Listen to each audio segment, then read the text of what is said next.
নমস্কাৰ ই শ্ৰেণীৰ এটা নতুন ভিডিঅ'লৈ তোমালোক সকলোকে মই অভিজিতে আকৌ এবাৰ স্বাগতম জনাইছো দশম শ্ৰেণীৰ ছাত্ৰ ছাত্ৰীসকলৰ আমাৰ সমাজ বিজ্ঞানৰ ইতিমধ্যে কেইবাটাও অধ্যায় ই শ্ৰেণীৰ জৰিয়তে তোমালোকক পঢ়োৱা হৈছে আজি এটা নতুন অধ্যায় লৈ পানি মই তোমালোকৰ মাজলৈ আহিছো সমাজ বিজ্ঞানৰ এটা নতুন বিষয় নতুন পাঠ লৈ পানি সমাজ বিজ্ঞানৰ এই অধ্যায়টোৰ নাম হৈছে অসমত ব্ৰিটিছ বিৰোধী জাগৰণ আৰু কৃষক বিদ্ৰোহ ইতিমধ্যে তোমালোকে ইয়াৰ আগৰ অধ্যায়সমূহত পঢ়িবলৈ পাইছিলা কিদৰে ব্ৰিটিছে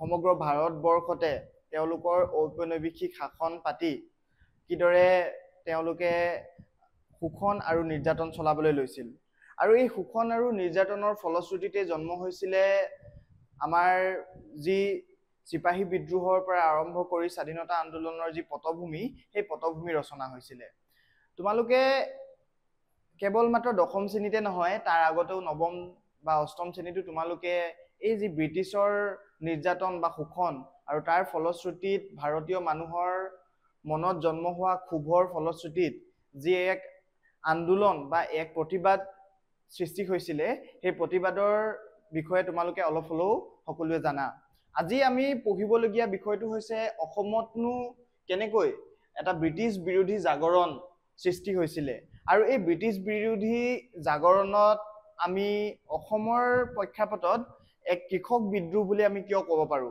বা কৃষক বুলি ক'লে আমি কি বুজো যি শ্ৰেণীৰ মানুহে কৃষি কৰ্মৰ লগত জড়িত খেতি কৰি যিসকলে জীৱন নিৰ্বাহ কৰে তেওঁলোকক আমি কি বুলি কওঁ কৃষক বুলি কওঁ এই কৃষকসকলেনো কেনেদৰে প্ৰতিবাদত তেওঁলোকে সন্মিলিত হৈছিলে কিদৰেনো এই প্ৰতিবাদে ব্ৰিটিছ সাম্ৰাজ্যৰ যি ঔপনিৱেশিক নীতি সেই ঔপনিৱেশিক নীতিৰ বিৰোধিতা কৰিছিলে তীব্ৰ প্ৰতিবাদ কৰিছিলে সেই গোটেই বিষয়টো আমি এই আমাৰ পাঠটোত আলোকপাত কৰিম আজি আমি তোমালোকৰ সৈতে প্ৰথমতে এই পাঠটোৰ আলোচনা কৰাৰ আগতে আমি এই পাঠটোত আমি কি আলোচনা কৰিবলৈ যাম সেই বিষয়ে তোমালোকক থুলমূলকৈ অৱগত কৰি ল'ব খুজিছো আমি এই পাঠটোত আলোচনা কৰিম অসমত ব্ৰিটিছ বিৰোধী জাগৰণ ভাৰতবৰ্ষৰ 1857 চনৰ বিদ্ৰোহ আৰু অসমত ইয়াৰ প্ৰভাৱ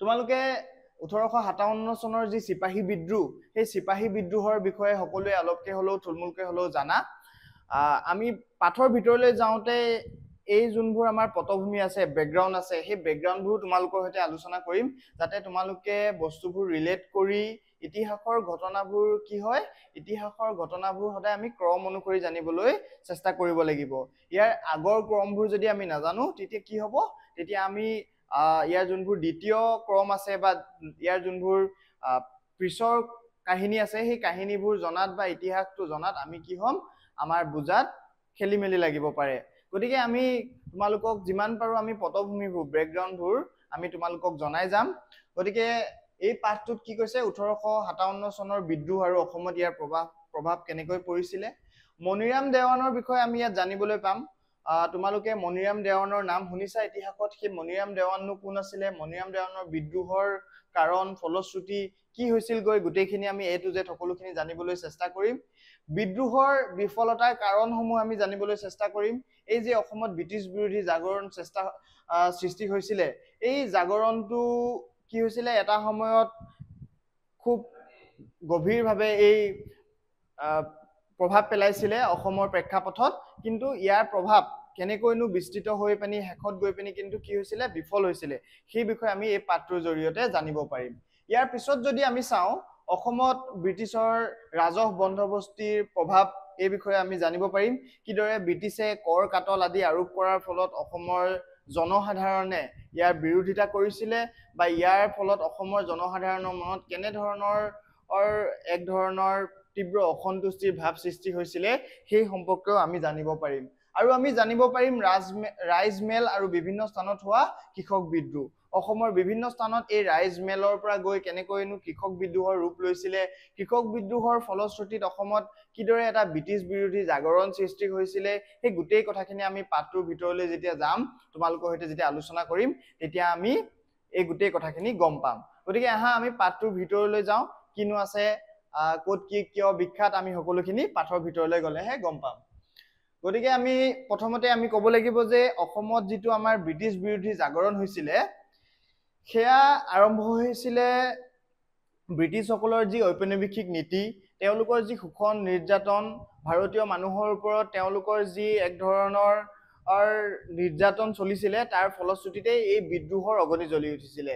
আচলতে বিদ্ৰোহ বুলি ক'লেনো কি বুজা? বিদ্ৰোহ মানে হৈছে এক ধৰণৰ সমবেত সকলো সমদলত আগবাঢ়ি গৈ কিবা এটা বস্তুৰ কিবা এটা বিষয়ৰ প্ৰতিবাদ কৰা। গতিকে সেই বিদ্ৰোহ বা সেই বিদ্ৰোহৰ অগনিনো কেনেকৈ জ্বলিছিলে সেই কথাখিনি জানিবলৈ হ'লে আমি প্ৰথমে তাৰ যোনটো বেকগ্ৰাউণ্ড বা পটভূমি, সেই পটভূমিখিনি আমি জানিব লাগিব। ইয়াত কি কোৱা হৈছে, ঊনবিংশ শতিকাৰ 30 আৰু 40ৰ দশকত ইষ্ট ইণ্ডিয়া কোম্পানীয়ে ভাৰতবৰ্ষত নিজৰ শাসন দৃঢ় কৰে। আমি সকলোৱে যিসকলে ইতিহাস অলপ হ'লেও জানো, তেওঁলোকে জানা যে ঊনবিংশ শতিকা মানে 1800 চনৰ এই সময়ছোৱাত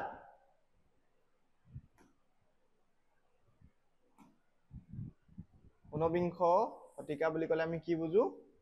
1830ৰ পৰা 40ৰ দশক বুলি কোৱাৰ লগে লগে আমি এই চনটোক বুজিম। 1830ৰ পৰা 40। 1830ৰ পৰা 40ৰ দশকত ইষ্ট ইণ্ডিয়া কোম্পানীয়ে কি কৰিছিলে? ভাৰতবৰ্ষত নিজৰ শাসন দৃঢ় কৰে। অসমতো ব্ৰিটিছসকলে এক শক্তিশালী প্ৰশাসনিক গাঁথনি সৃষ্টি কৰে। সেই সময়ছোৱাত কি হৈছিলে? অসমতো ব্ৰিটিছসকলে এক শক্তিশালী প্ৰশাসনিক গাঁথনি সৃষ্টি কৰিছিলে। স্থানীয় লোকৰ দ্বাৰা হ'ব পৰা যিকোনো ব্ৰিটিছ বিৰোধী উত্থান দমন কৰিবলৈ তেওঁলোকে সক্ষম হয়। এই সময়ছোৱাত কি হৈছিলে? ব্ৰিটিছৰ যিটো প্ৰশাসনিক ব্যৱস্থা, সেই প্ৰশাসনিক ব্যৱস্থাটো তেওঁলোকে ইমানেই শক্তিশালী ৰূপত, ষ্ট্ৰং ৰূপত তেওঁলোকে নিৰ্মাণ কৰি তুলিছিলে যে অসমত হোৱা যিকোনো বিদ্ৰোহ বা জনসাধাৰণৰ মনত জন্ম হোৱা ক্ষোভ বা প্ৰতিবাদক তেওঁলোকে মষিমূৰ কৰিবলৈ সকলো ধৰণে প্ৰস্তুত হৈ আছিলে। তাৰপিছত যদি আমি চাওঁ, গমধৰ কোঁৱৰ, পিয়লি ফুকনৰ বিদ্ৰোহৰ ব্যৰ্থতাই এই সত্যকে স্পষ্ট কৰে। অসমত গমধৰ কোঁৱৰ আৰু পিয়লি ফুকনৰ যি বিদ্ৰোহ হৈছিলে, সেই বিদ্ৰোহৰ ব্যৰ্থতাৰ কাৰণ আমি কি বুলি ক'ব পাৰোঁ?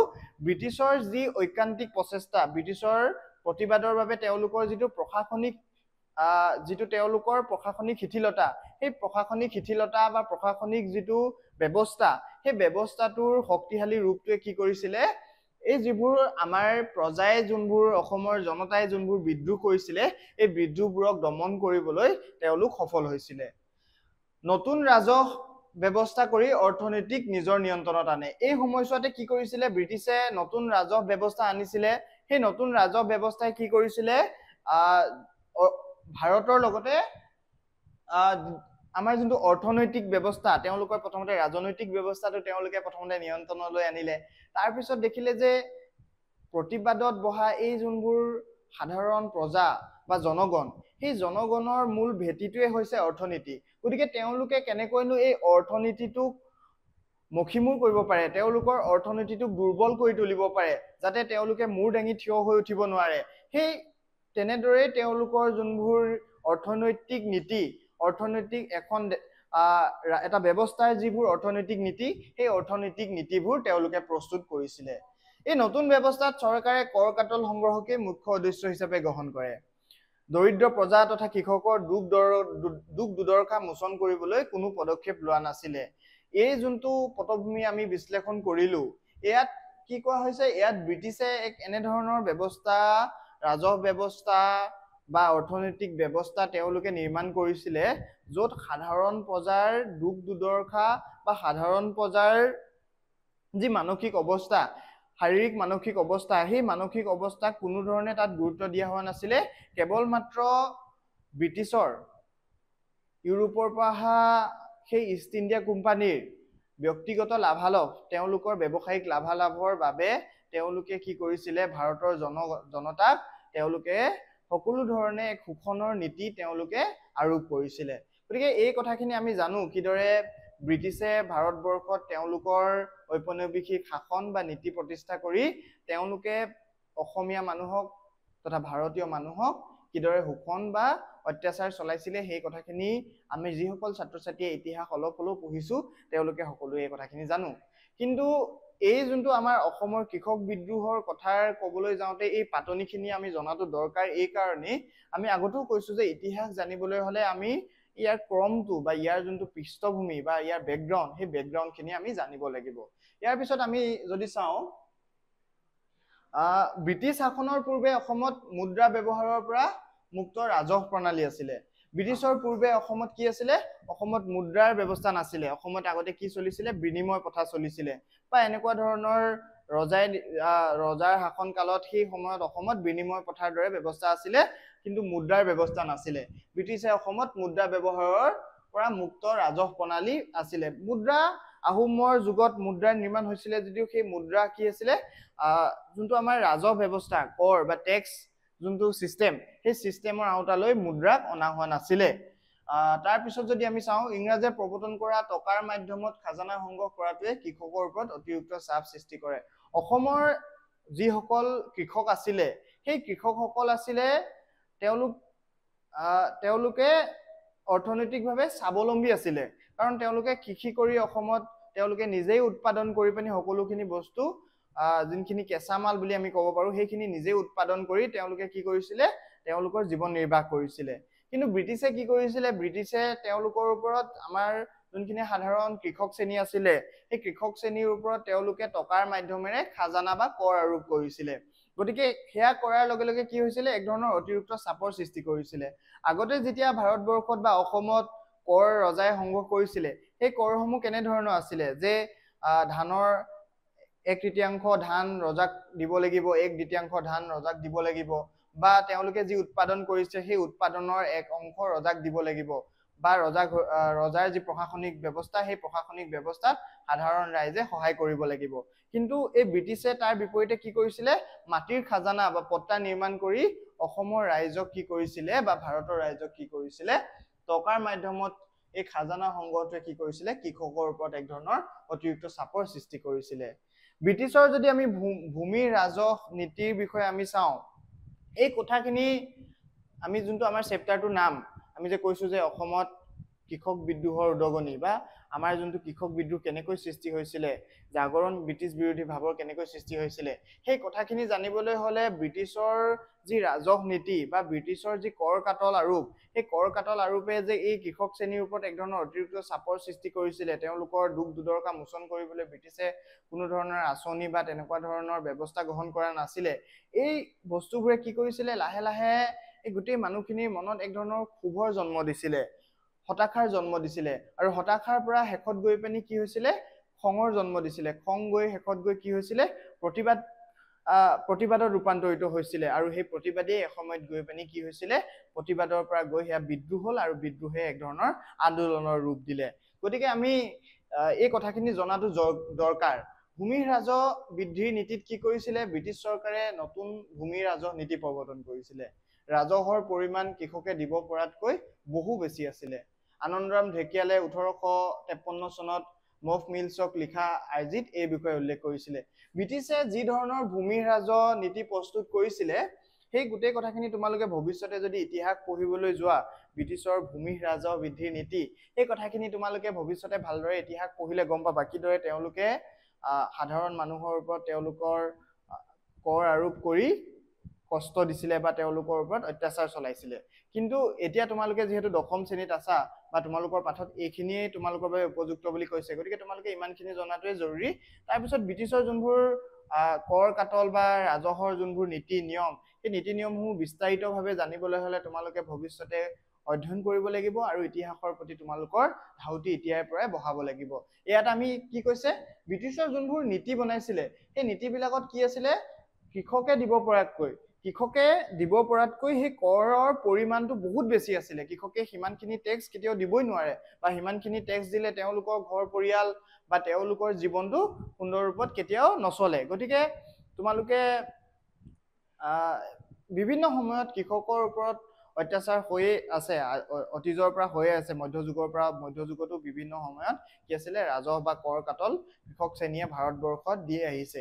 কিন্তু কি হৈছিলে? ব্ৰিটিছৰ এই সময়ছোৱাত তেওঁলোকে প্ৰস্তুত কৰা নীতিসমূহত ইমানেই শোষণ চলোৱা হৈছিলে যে সেই সময়ৰ কৃষকে তেওঁলোকে নিজেই দুবেলা দুমুঠি খাবলৈও চিন্তা কৰিব লগা হৈছিলে। গতিকে তেনে এক পৰিস্থিতিত কিদৰে কৃষক শ্ৰেণীৰ মনত জন্ম হোৱা হতাশাই শেষত গৈ প্ৰতিবাদলৈ ৰূপান্তৰিত হৈছিলে, সেই কথাখিনি আমি ক্ৰমান্বয়ে লাহে লাহে আমি গম পাই গৈ থাকিম। আনন্দৰাম ঢেকিয়াল ফুকন নামৰ যোনজন ব্যক্তি আছিলে তেওঁ কি কৰিছিলে 1853 চনত মফ মিলছক দিয়া লিখিত আৰ্জিত এই বিষয়ে উল্লেখ আছিলে। মুদ্ৰা অৰ্থনীতিৰ প্ৰৱাহ আমি আগতেও কৈছো যে মুদ্ৰা অৰ্থনীতিৰ প্ৰৱেশে কি কৰিছিলে আগতে আমাৰ যোনটো গ্ৰাম্য আত্মনিৰ্ভৰশীল গ্ৰাম্য অৰ্থনীতি আছিলে সেই অৰ্থনীতিটোক মষিমূৰ কৰিছিলে। ব্ৰিটিছৰ নীতিয়ে মুদ্ৰা অৰ্থনীতিৰ প্ৰচলন ঘটালে। ফলস্বৰূপে সুদখোৰ মহাজন শ্ৰেণীৰ উদ্ভৱ ঘটিলে। মূলতঃ বহিৰাগত মাৰোৱাৰী বঙালী বেপাৰীসকল অসমীয়া প্ৰজাই মহাজনৰ পৰা ধাৰ লৈ ৰাজহ দিবলৈ বাধ্য হৈছিলে। ব্ৰিটিছৰ যোনটো ৰাজহ নীতি সেই ৰাজহ নীতিটো যদি মই তোমালোকক বুজাবলৈ চেষ্টা কৰো তেতিয়া এই ৰাজহ নীতিটো এনেকুৱা ধৰণৰ আছিলে যে তেওঁলোকে একোজন মহাজন বা একোজনকৈ কৰ সংগ্ৰহ কৰিবলৈ কি কৰিছিলে একোজন মহাজন নিয়োগ কৰিছিলে। এই যোনজন মহাজন আছিলে এই মহাজনজনে কি কৰিছিলে এই মহাজনজনে সাধাৰণ কৃষকৰ পৰা একোখন গাঁৱৰ ধৰক এজন মহাজন আছিলে। এই মহাজনজনে গাঁৱৰ যোনবোৰ সাধাৰণ কৃষক আছিলে তেওঁলোকৰ পৰা কৰ সংগ্ৰহ কৰিছিলে। এই সাধাৰণ কৃষক শ্ৰেণীবিলাকে আমি যদি 1-2কে দিওঁ ধৰা এওঁ আণ্ডাৰত 7জন কৃষক আছিলে। এই 7জন কৃষকে কি কৰিছিলে এই মহাজনক তেওঁলোকে যোনবোৰ তেওঁলোকৰ যি উৎপাদন সেই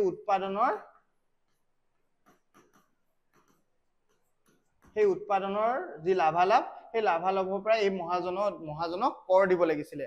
আৰু এই মহাজনে কি কৰিছিলে ঔপনিৱেশিক ব্ৰিটিছক ইয়াৰ অংশ দিছিলে। এই ব্যৱস্থাটোত কি হৈছিলে এই আমাৰ আগতে অসমত বা ভাৰতবৰ্ষৰ যিসকল কৃষক শ্ৰেণীৰ লোক আছিলে তেওঁলোকে এই কৃষি যিবোৰ উৎপাদিত সামগ্ৰী এই উৎপাদিত সামগ্ৰীবিলাকৰ অৰ্থনীতিকৰণ বা ব্যৱসায়ীকৰণটো তেওঁলোকে নাজানিছিলে। সেইকাৰণে তেওঁলোকক আমি কি বুলি কৈছো সেইকাৰণে তেওঁলোক আছিলে আত্মনিৰ্ভৰশীল গ্ৰাম্য অৰ্থনীতিৰ অন্তৰ্গত। মানে তেওঁলোকে যি উৎপাদন কৰিছে নিজে খাবলৈ বা নিজে সঞ্চয় কৰি পানি সেইখিনি ভৱিষ্যতলৈ খাবলৈ তেনেধৰণৰ এক কৃষি ব্যৱস্থা ভাৰতবৰ্ষত আছিলে। কিন্তু ব্ৰিটিছৰ এই মুদ্ৰা অৰ্থনীতিৰ প্ৰচলনৰ লগে লগে কি হৈছিলে মহাজনক তেওঁলোকে টেক্স হিচাপে বা কৰ হিচাপে তেওঁলোকৰ উৎপাদনৰ সামগ্ৰী দিব হোৱা নাছিলে। তেওঁলোকে কি দিব লাগিছিলে তেওঁলোকে মহাজনক দিব লাগিছিলে মুদ্ৰা বা টকা। এই টকা বা মুদ্ৰা তেওঁলোকৰ হাতত নাছিলে। তেওঁলোকে কি কৰিব লগা হৈছিলে তেওঁলোকৰ উৎপাদনৰ সামগ্ৰী বা তেওঁলোকৰ যি কৃষিভূমি সেই কৃষিভূমি বন্ধকত থৈ এই মহাজনৰ পৰা টকা ধাৰলৈ ল'ব লগা হৈছিলে। টকা ধাৰলৈ লৈ আকৌ সেই মহাজনকে তেওঁলোকে বা ব্ৰিটিছক তেওঁলোকে সেই তাৰ অংশ কৰ হিচাপে দিব লগা হৈছিলে। তাৰ ফলশ্ৰুতিত কি হৈছিলে সাধাৰণ যি কৃষক শ্ৰেণী প্ৰজা শ্ৰেণী তেওঁলোকে ধাৰত পোত গৈছিলে।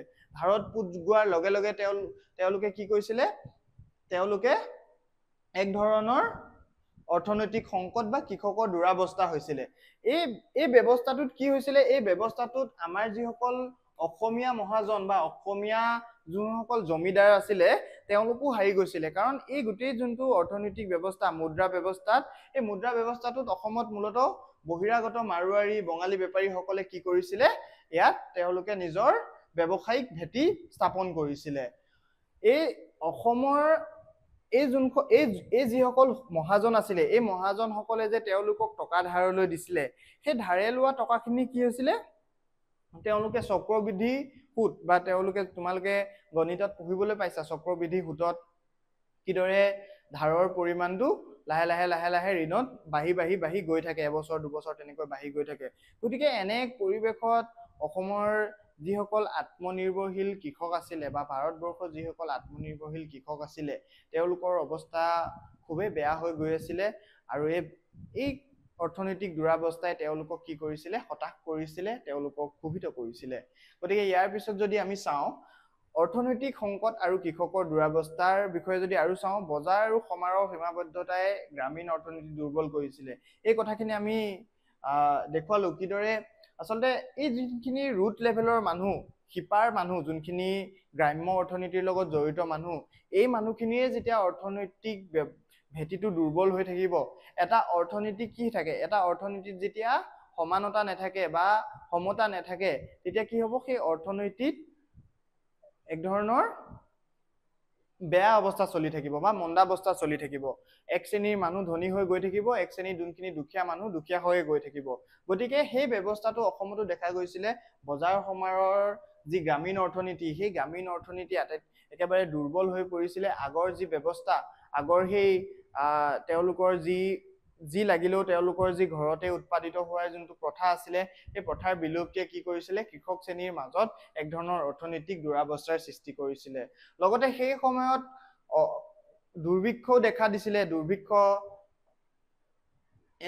এনেকুৱা দুৰ্ভিক্ষ দেখা দিছিলে যে 1851 চনত কামৰূপ আৰু দৰঙত, আমাৰ অসমৰ কামৰূপ আৰু দৰঙত পৰিয়ালে চাউলৰ বাবে ল'ৰা ছোৱালী বিক্ৰী কৰিবলৈ বাধ্য হৈ গৈছিলে। খাদ্য বস্তুৰ ইমানেই নাটনি হৈছিলে, ইমানেই তেওঁলোকে এক ধৰণৰ দুৰ্ভিক্ষৰ সন্মুখীন হৈছিলে যে তেওঁলোকে কি কৰিব লগা হৈছিলে, নিজৰ ল'ৰা ছোৱালীকো কোনোবা মহাজন বা কোনোবা জমিদাৰৰ হাতত গতাই তেওঁলোকে খাদ্য বস্তু সংগ্ৰহ কৰিব লগা হৈছিলে। গতিকে ইয়াৰ পৰা আমি ক'ব পাৰো যে এক ধৰণৰ খুবেই বেয়া অৱস্থা হৈছিলে, খুবেই দুৰ্ভিক্ষৰ এক ছায়াই দেখা দিছিলে। এই দুৰ্ভিক্ষ বা এই অৰ্থনৈতিক মন্দাৱস্থাই অসমৰ জনসাধাৰণৰ মনত এটা গণ হতাশাৰ ছবি স্পষ্ট কৰিছে। আমাৰ এই গোটেই কথাখিনি যদি আমি চাওঁ, অসমৰ জনসাধাৰণৰ মনত যে এক ধৰণৰ গণ হতাশা বা গণ বিষাদৰ সৃষ্টি হৈছিলে, সেই কথাখিনি আমি ইয়াৰ পৰা অনুধাৱন কৰিব পাৰো। তোমালোকে এই কথাখিনি কনচেপচুৱেলি যাবা। ইতিহাসৰ বা আমাৰ সমাজ বিজ্ঞানৰ তোমালোকে পূৰ্বৰ বৰ্ষৰ প্ৰশ্নসমূহ যদি চোৱা, যোৱা বছৰ বা তাৰ আগৰ বছৰ, খুব আজিকালি পৰীক্ষাত কনচেপচুৱেলি প্ৰশ্নবোৰ প্ৰস্তুত কৰা দেখা যায়। গতিকে আমি পাঠত থকা প্ৰশ্ন উত্তৰবোৰ যেতিয়া বিশ্লেষণ কৰিম, সেই বিশ্লেষণ কৰা প্ৰশ্নবোৰ হয়তো পৰীক্ষাত তোমালোকক পাক লগাকৈ তোমালোকে জনা কথা, কিন্তু তোমালোকে পঢ়া কথা, কিন্তু প্ৰশ্নটো এনেদৰে পাক লগাকৈ দিব যে তুমি হয়তো সেই প্ৰশ্নটো পঢ়া নাই বা সেই তাৰ প্ৰস্তুতি তোমালোকে চলোৱা নাই, এনেধৰণৰ লাগিব পাৰে। গতিকে আমি যোনবোৰ কথা তোমালোকক কৈ আছো, মই যোনবোৰ তোমালোকক ধাৰণা বা কনচেপ্ট ইয়াত দিবলৈ চেষ্টা কৰিছো, এই ধাৰণা বা কনচেপ্ট বিলাকে কি কৰিব, এই ধাৰণা বা কনচেপ্ট বিলাকে তোমালোকক সেই তেনেধৰণৰ যোনবোৰ কনচেপচুৱেল প্ৰশ্ন, ধাৰণাগত যোনবোৰ প্ৰশ্ন, সেই প্ৰশ্নবোৰৰ উত্তৰ তোমালোকে কৰাত তোমালোকৰ কি হ'ব, সুবিধা হ'ব। গতিকে তোমালোকে এই যোনবোৰ ধাৰণা, এই ধাৰণাবোৰ খুব ভালদৰে ল'বলৈ চেষ্টা কৰিবা। কনচেপ্টবোৰ A to Z যদি তোমালোকে বুজি নোপোৱা, ভালদৰে বুজি নোপোৱা, তেতিয়া কিন্তু তোমালোকে তেনেধৰণৰ যোনবোৰ প্ৰশ্ন, সেই প্ৰশ্নবোৰ কৰাত কি হ'ব, অসমৰ্থ হ'বা। গতিকে কনচেপ্টবোৰ ভালদৰে বুজিবলৈ চেষ্টা কৰিবা। আৰু কিবা যদি ইয়াত বুজাত তোমালোকৰ খেলি মেলি লাগিছে বা তোমালোকৰ কিবা সমস্যাৰ সৃষ্টি হৈছে, তেতিয়া তোমালোকে আমাক সেয়া নিশ্চিতভাৱে জনাব পাৰা। ইয়াৰ পিছত আমি 1851 চনত এইখিনি কথা আমি ক'লো। তাৰপিছত তাৰ লগতে ব্ৰিটিছৰ যি অত্যাচাৰ, অনাচাৰ, ৰাজনীতি, এই কথাখিনি পঢ়িলো। তাৰ লগতে সেই সময়ত কি হৈছিলে, মহামাৰী আৰু প্ৰাকৃতিক বিপৰ্যয় হৈছিলে। কলেৰা আৰু বসন্তৰ মহামাৰী 1839 চন, 47 চন, 52 চনত এই যি কলেৰা আৰু বসন্তৰ মহামাৰী হৈছিলে, উজনি অসমত ব্যাপক মৃত্যু ঘটাইছিলে। বহু গাঁও সম্পূৰ্ণৰূপে উচন হৈছিলে। এইবোৰ আছিলে পাৰ্শ্বীয় কাৰণ। এইবোৰ মানে কেৱল মাত্ৰ যে ব্ৰিটিছৰ ৰাজনীতি, ইয়াৰ উপৰি কি হৈছিলে, মানে এই যোনবোৰ আমাৰ মহামাৰী বা এনেকুৱা ধৰণৰ যোনবোৰ প্ৰাকৃতিক বিপৰ্যয়, এই বিপৰ্যয়বিলাকে আমাৰ যোনটো মই বাৰে বাৰে কৈ আছো, যোনটো গণবিষাদ, গণবিষাদ মানে কি, গণ মানে কি, পিপুল, মানুহৰ যোনটো দুখ, এই মানুহৰ যোনটো দুখ, এই দুখ বা বিষাদক আমি গণবিষাদ বুলি কৈছো, হতাশা বুলি কৈছো। এই হতাশাটো ব্ৰিটিছেতো দিছিলেই। তাৰোপৰি আকৌ এই ধৰণৰ যোনবোৰ মহামাৰী, কলেৰা সেই সময়ত হৈছিলে, বিপৰ্যয় হৈছিলে, এই বিপৰ্যয়ে কিন্তু কি কৰিছিলে, এই হতাশাটোক আৰু বেছি বঢ়াই তুলিছিলে আৰু মানুহবোৰ আৰু অধিক কি হৈছিলে, এক ধৰণৰ ক্ষোভিত হৈ পৰিছিলে লাহে লাহে। আৰু তাৰোপৰি আৰু কিছুমান কথা আছে, পাৰ্শ্বীয় কাৰণ। এইবোৰ হৈছে পাৰ্শ্বীয় কাৰণ। পাৰ্শ্বীয় কাৰণ মানে কি,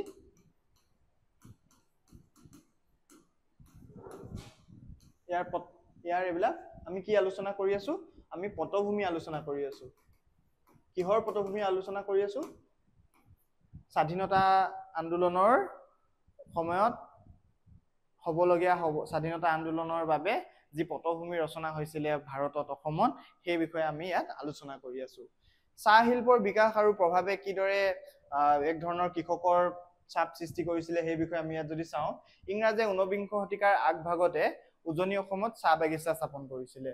চাহ খেতিয়কক সুবিধা দিয়া হলেও সাধাৰণ কৃষকে বেছি ৰাজহৰ বোজা বহন কৰিব লগা হৈছিলে। ফলস্বৰূপে অসমীয়া কৃষকৰ আৰ্থিক অৱস্থা অধিক অনিশ্চিত হৈ গৈছিলে।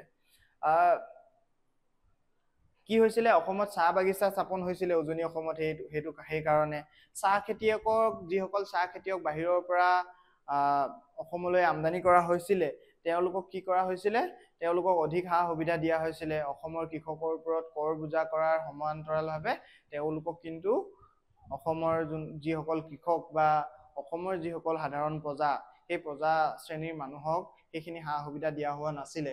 অসমীয়া কৃষকৰ আৰ্থিক অৱস্থা কি কৰি তুলিছিলে, এই চাহ বাগিচা স্থাপনে অধিক অনিশ্চিত কৰি পেলাইছিলে। গতিকে এই গোটেই কথাখিনি আমি পাঠটোৰ ভিতৰলৈ যাবলৈ, পাঠটোৰ যোনটো আমাৰ পাঠৰ মূল কথাখিনি জানিবলৈ, এই কথাখিনি জানি লোৱাটো খুবেই দৰকাৰ। সেইকাৰণে আমি এই কথাখিনি প্ৰথমতে জানি লৈছো। এতিয়া আমি অসমত ইংৰাজ শাসনৰ সামাজিক অৰ্থনৈতিক প্ৰভাৱ সম্পৰ্কে আমি থুলমূলকৈ জানি ল'ব লাগিব। মুদ্ৰা অৰ্থনীতিৰ প্ৰচলন আৰু কুটিৰ শিল্পৰ পতন। ইংৰাজ ৰাজহ ব্যৱস্থাই মুদ্ৰা আৰু অৰ্থনীতিৰ প্ৰচলন ঘটালে, ফলত আত্মনিৰ্ভৰশীল গ্ৰাম্য অৰ্থনীতি ধ্বংস হ'ল। এইবোৰ আমি আলোচনা কৰিছো। পাট মুগা আদি অসমীয়া কুটিৰ শিল্পৰ উৎপন্ন বস্তুবোৰ বিলাতী সামগ্ৰীৰ প্ৰতিযোগিতাত হাৰ মানিলে। ব্ৰিটিছ শাসনে বিলাতী সামগ্ৰীৰ আমদানিক উৎসাহিত কৰিছিলে, দেশীয় শিল্পৰ প্ৰতি উপেক্ষা কৰিছিলে। শিল্পৰ লগত জড়িত বহু অসমীয়াই উপাৰ্জনৰ উৎস হেৰুৱাই দৰিদ্ৰতাত নিমজ্জিত হৈছিলে। এইবোৰ হৈছে সামাজিক আৰু ৰাজনৈতিক প্ৰভাৱ, যাৰ কাৰণে নেকি ভৱিষ্যতে কি হৈছিলে, মই কৈছিলো যে আমাৰ কি হৈছিলে, এক ধৰণৰ গণ হতাশাৰ সৃষ্টি হৈছিলে, বা গণ হতাশাই কি কৰিছিলে, ক্ষোভৰ জন্ম দিছিলে। আৰু এই ক্ষোভে কি কৰিছিলে, এই ক্ষোভে প্ৰতিবাদী কৰি তুলিছিলে। এক ধৰণৰ প্ৰতিবাদী মন কৃষকৰ মনত, প্ৰজাৰ মনত গঢ় লৈ উঠিছিলে। আৰু এই প্ৰতিবাদে গৈ পিনি শেষত গৈ কি হৈছিলে, বিদ্ৰোহ বা এক ধৰণৰ আন্দোলনৰ ৰূপ দিছিলে। অসমত ইংৰাজ শাসনৰ সামাজিক আৰু অৰ্থনৈতিক প্ৰভাৱে কি ধৰণে প্ৰভাৱিত কৰিছিলে, সেয়া আমি ইতিমধ্যে আলোচনা কৰিছো যে মুদ্ৰা অৰ্থনীতিৰ প্ৰচলনে কেৱল মাত্ৰ অসমৰ কৃষকসকলকে যে দুৰাৱস্থা আনিছিলে তেনেকুৱা নহয়। অসমৰ যিসকল অন্যান্য বৃত্তিৰ লগত জড়িত ব্যক্তি আছিলে, যেনেকৈ অসমত সেই সময়ত কুটিৰ শিল্পত লগত জড়িত যিসকল ব্যক্তি আছিলে, অসমৰ পাট মুগা বা এৰী মুগাৰ যিটো প্ৰচলন, সেয়া অসমৰ অতীজৰ পৰা হৈ আছিলে। সেয়া আমি ভাৰতবৰ্ষৰ বা অসমৰ ইতিহাস যদি আমি ভালদৰে বহুত আগৰ পৰাও চাওঁ, তেতিয়া অসমৰ যি পাট মুগা বা এই এৰী শিল্প আছিলে, এই কুটিৰ শিল্প যোনটো আছিলে, সেয়া সমগ্ৰ ভাৰতবৰ্ষৰ লগতে সমগ্ৰ বিশ্বতে বিখ্যাত আছিলে। কিন্তু এই কুটিৰ শিল্প বা আমাৰ যি অসমৰ মুগা শিল্প, পাট শিল্প, ইয়াত কি হৈছিলে, ইয়াত যোনবোৰ উৎপন্ন বস্তু আছিলে, এই বস্তুবিলাকত খুব খাটনি লাগিছিলে, নহয়নে?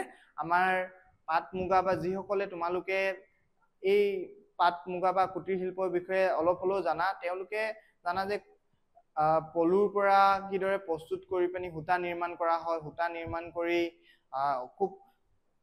খুব যতন কৰি পানি আচলতে যতনাই এই যি আমাৰ কুটিৰ শিল্প আছে বা হস্তশিল্প আছে, হস্তশিল্পত খুব খাটনি বা কষ্টৰ দৰকাৰ হয়। কিন্তু ব্ৰিটিছৰ যিবোৰ আধুনিক যন্ত্ৰপাতি, ইউৰোপত শিল্প বিপ্লৱৰ আৰম্ভণি হোৱাৰ লগে লগে, ইউৰোপত শিল্প বিপ্লৱ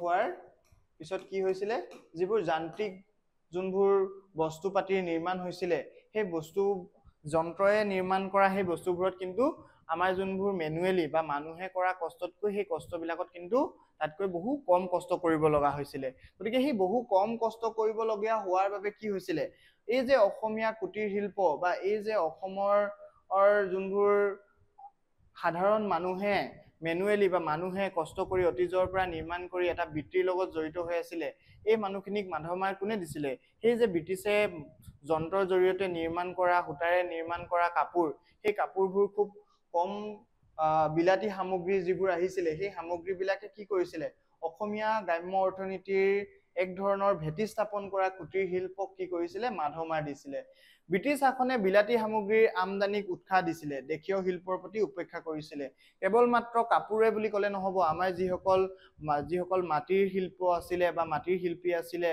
বা বিভিন্ন তেনেধৰণৰ আমাৰ কাঁহৰ কমাৰৰ শিল্পী আছিলে বা কাঁহৰ শিল্পী আছিলে হয় নে নহয় অসমত যিসকল শিল্পী আছিলে সেই শিল্পীসকলক বাঁহ বেতৰ যিসকল শিল্পী আছিলে যিসকল থলুৱা শিল্পী আছিলে কৃষক আছিলে সেই শিল্পীসকলক কি কৰিছিলে এই যি ব্ৰিটিছৰ বিলাতী সামগ্ৰীৰ আমদানি ইউৰোপৰ পৰা যি মেচিনকৃত বা মেচিনৰ পৰা উৎপাদিত সামগ্ৰী সেই সামগ্ৰীয়ে কি কৰিছিলে সেই বিলাতী সামগ্ৰীয়ে আমাৰ অসমৰ থলুৱা উৎপাদন সেই উৎপাদনক কি কৰিছিলে মাধমাৰ দিছিলে গতিকে ব্ৰিটিছৰ অসমত ইংৰাজ শাসনৰ সামাজিক আৰু অৰ্থনৈতিক প্ৰভাৱৰ বিষয়ে আমি ইয়াত থুলমূলকৈ আলোচনা কৰিছো মই ভাবিছো তোমালোকে কথাখিনি বুজি পাইছা মুদ্ৰা অৰ্থনীতিৰ প্ৰচলন হৈছিলে ব্ৰিটিছ অহাৰ লগে লগে কুটিৰ শিল্পৰ পতন হৈছিলে কিদৰে কুটিৰ শিল্পৰ পতন হ'ল মই তোমালোকক বুজালো ইংৰাজৰ ৰাজহ ব্যৱস্থাই অসমত মুদ্ৰা অৰ্থনীতিৰ প্ৰচলন ঘটালে গ্ৰাম্য অৰ্থনীতিৰ সলিল সমাধি ঘটালে পাট মুগা আদি অসমীয়া যিসকল অসমীয়া কুটিৰ শিল্প আছিলে সেই কুটিৰ শিল্পত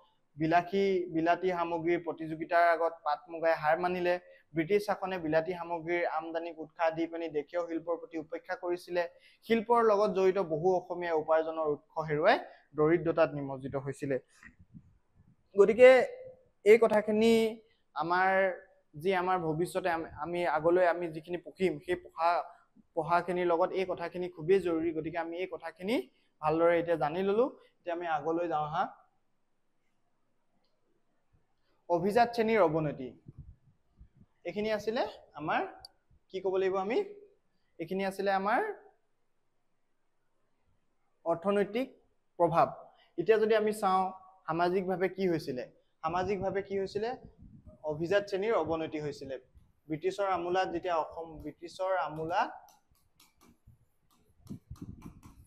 ব্ৰিটিছৰ আমোলাত অসমৰ যোনটো আগৰ সিস্টেম আছিলে